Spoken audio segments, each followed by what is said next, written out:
Olá, meus queridos! Hoje eu trago então o segundo vídeo da série Entendendo Caibalion.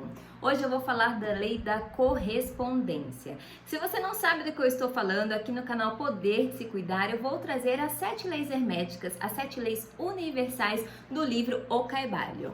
Eu vou deixar linkado aqui para você a primeira lei, que é a lei do mentalismo. Ela é muito importante de ser compreendida para poder entender as outras 6 leis, tá bom? Hoje vamos falar da lei da correspondência. Aproveita e já se inscreve aí no canal Poder de Se Cuidar, se você não é inscrito, porque eu trago aí, além das 7 leis universais, eu trago muito conteúdo sempre pensando em você e em mim, para nós nos desenvolvermos juntos nessa jornada aí do autoconhecimento. Então se inscreve aí para você não perder nada, porque eu faço para você com muito carinho, viu? Então vamos para a lei da correspondência. O princípio, eu vou ler aqui o axioma. Assim em cima como embaixo, assim embaixo como em cima. Este princípio contém a verdade de que há sempre uma correspondência entre as leis e os fenômenos dos diversos planos do ser e da vida. O velho axioma hermético assim o explicava: assim em cima como embaixo, assim embaixo como em cima. A compreensão desse princípio dá ao homem os meios de resolver muitos paradoxos obscuros e segredos ocultos da natureza. Gente, é uma linguagem muito enigmática, é uma filosofia oculta, né? O livro Caibalion é uma filosofia oculta. Então, o que a gente pode entender nesse começo, nessa introdução dessa lei universal? Que ele fala que para tudo há o seu correspondente. Então, quando ele fala que os paradoxos obscuros, o que é? É aquilo que a gente não conhece, é aquilo que a gente não entende, o que a gente não compreende ainda. É aquilo que Deus, que o todo, que o universo planeja. São os planos de Deus, são os planos do todo, do universo, aquilo que você acredita que fica mais fácil para você. Inclusive os nossos planos, quando a gente faz o nosso planejamento encarnatório, são os planos da nossa centelha divina. Então, é o que a gente não conhece. Porém, tudo há sua correspondência. Então, se os planos de Deus, do todo, estão no macro universo, né? É no macrocosmo, então a gente tem a correspondência aqui no microcosmo, tá? Então essa é a simbologia dessa introdução dessa lei hermética. Então vamos continuar aqui. Existem planos fora dos nossos conhecimentos, que eu acabei de falar, mas quando lhes aplicamos o princípio da correspondência, chegamos a compreender muita coisa. De outro modo, nos seria impossível compreender. Então, sabe aquela frase? Solta nas mãos de Deus, né? Vou deixar que Deus cuida. É exatamente isso, porque você confia lá no macrocosmo, porque você sabe que se você solta nas mãos de Deus, da sua centelha divina, que está na esfera do absoluto, o seu correspondente vai aqui surgir na nossa esfera do relativo, né? O que está em cima é como o que está embaixo. Então, o que Deus quer vai acontecer aqui na parte da esfera do relativo, o absoluto com o relativo, tá bom? Para ficar um pouquinho mais fácil de entender esse princípio da correspondência, imagine o seguinte: imagine um arquiteto ou um engenheiro.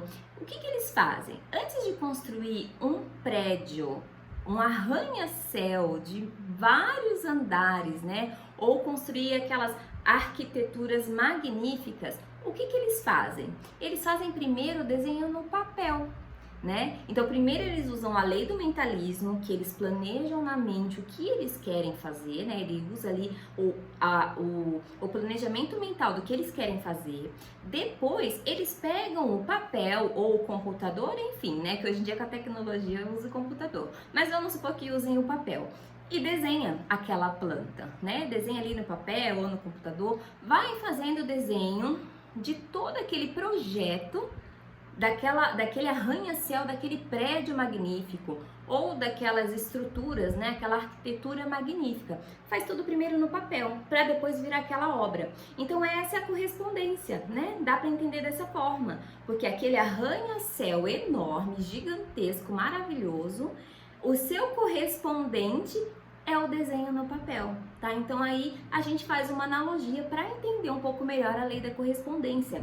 Então tudo que é grande também tem, o macro também tem o seu correspondente no micro. Então a nossa centelha divina, que é a nossa fagulha de Deus, porque eles dizem que dá até, se a gente usar essa lei todos os dias, se a gente usar isso cotidianamente, a gente consegue até ver os olhos da deusa. Por quê? Porque a nossa centelha divina, que é a nossa fagulha de Deus, que é a nossa parte do todo, que vivencia nossas vidas como personagem, né? O nosso avatar, ele é o quê? É o nosso correspondente macro e nós somos a correspondência micro. Então, quando a gente se empenha nessa experiência, nessa vivência de entender que somos o correspondente de algo maior, a gente consegue aí em meditação, em se manter num nível elevado de vibração, a gente consegue ver aí a deusa, né? A deusa da inspiração, da criatividade, tá bom? Principalmente isso é muito visto nos artistas, né? Nos pintores, nos escritores, nos escultores, a gente consegue ver isso assim mais fácil de entender, tá bom? Continuando aqui no livro.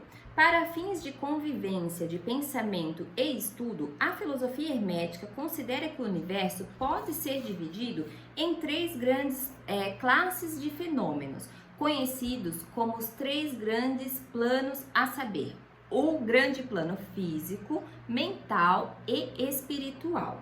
Então agora a gente precisa entender que existem três planos, né? Para a gente poder entender essa correspondência, a gente precisa entender que existem três grandes planos, que é o plano físico, o mental e o espiritual. Mas na verdade essa separação ela é a nível didático. Por quê? Porque tudo faz parte das escalas da vida. Então são graus diferentes dessa escala da vida. Então a gente não consegue separar. Por exemplo, o plano material é o inferior, é o grau mais baixo. Só que do material para o mental está muito próximo e do mental para o espiritual também está muito próximo. Então assim, não tem como a gente separar 100%, mas é para a gente entender que são escalas da vida em graus diferentes. Para simplificar um pouco essa correspondência, tome como exemplo assim, o plano material é aquilo que é tangível, é aquele dia a dia, cotidiano, é a casa, carro, apartamento. Esse é o plano material, são as coisas da nossa vida terrena mesmo, da nossa vivência humana aqui acordados no plano terrestre. É a nossa experiência material, é o plano material. O plano mental é a nossa mente, são as criações da nossa mente. Vamos dizer assim, temos o Self 1, que é a razão, que é a ação, e temos o Self 2, que é a nossa intuição, que é o nosso lado criativo. Ainda estamos no nível da mente. E a gente tem o espiritual, que é aquela transcendência, é aquilo que a gente não consegue explicar detalhadamente. Vamos dizer assim que a correspondência do nosso espiritual é o nosso corpo etérico. Nós temos o nosso corpo material e nós temos o corpo etérico. Então, quando nós estamos quando a gente dorme, que a gente entra em desdobramento, aí a gente vai para as casas astrais e a gente tem aquela vivência espiritual, né? É a parte que nós não temos um conhecimento profundo, é o nosso lado mais oculto, tá? É o nosso lado espiritual. Então essas são as correspondências, são os planos mais básicos, porque existem muitos planos de correspondência, mas esse é o mais fácil para a gente poder pelo menos entender o que a lei significa. Então eu tô dando exemplos aqui mais simples para poder a gente entender, porque essa é a ideia da série Entendendo o Kybalion, é trazer de uma forma simples, não trazer um aprofundamento muito oculto como é a linguagem do livro, para a gente poder aí ter essa introdução mais fácil para começar, tá bom? Então a correspondência, a lei da correspondência, ela significa isso, que a gente precisa entender que para tudo existe o seu correspondente. Então tudo que é macro tem o seu correspondente micro. Então, o nosso macro é o nosso eu maior, nossa centelha divina, e nós somos o micro. Então, por isso que fala muito o que está em cima é como o que está embaixo, porque tudo que você quer, você cria lá no seu vórtex. O seu vórtex é o seu plano absoluto, é o seu eu maior. E o que você cria lá Se você se manter na mesma frequência no plano material, você cria no plano material, porque é a correspondência. O que está em cima é como o que está embaixo, mas para que você faça essa conexão, você tem que se manter na mesma vibração. Então as leis, e aí já entra numa outra lei hermética, as leis elas estão interligadas e para tudo as leis universais elas estão presentes, elas estão no plano material, mental, espiritual, em todos os planos da nossa vida, as leis universais estão presentes e elas estão todas interligadas. Então, quando você fala da correspondência, você fala do mentalismo junto, e aí você fala da lei da vibração junta. Todas elas estão interligadas, por isso que é essencial entendermos todas elas. E a minha ideia aqui é trazer de uma forma simples, mais fácil de entender. Então, esses são exemplos. Quando você imagina um engenheiro, um arquiteto que vai criar um arranha-céu, um shopping, qualquer obra gigantesca, não tem também aquelas maquetes? Que é o correspondente micro daquele macro, né? Então, o nosso correspondente macro é o nosso eu maior, nossa centelha divina, que é uma parte do todo, é uma fagulha de Deus.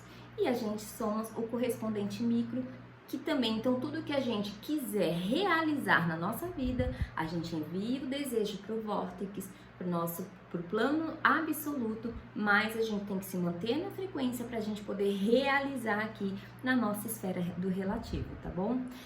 Eu espero que vocês tenham gostado, que tenha sido fácil de entender aí o que é, ou como que é o significado da lei da correspondência, e eu vejo você no próximo vídeo. Um beijo no seu coração e até breve.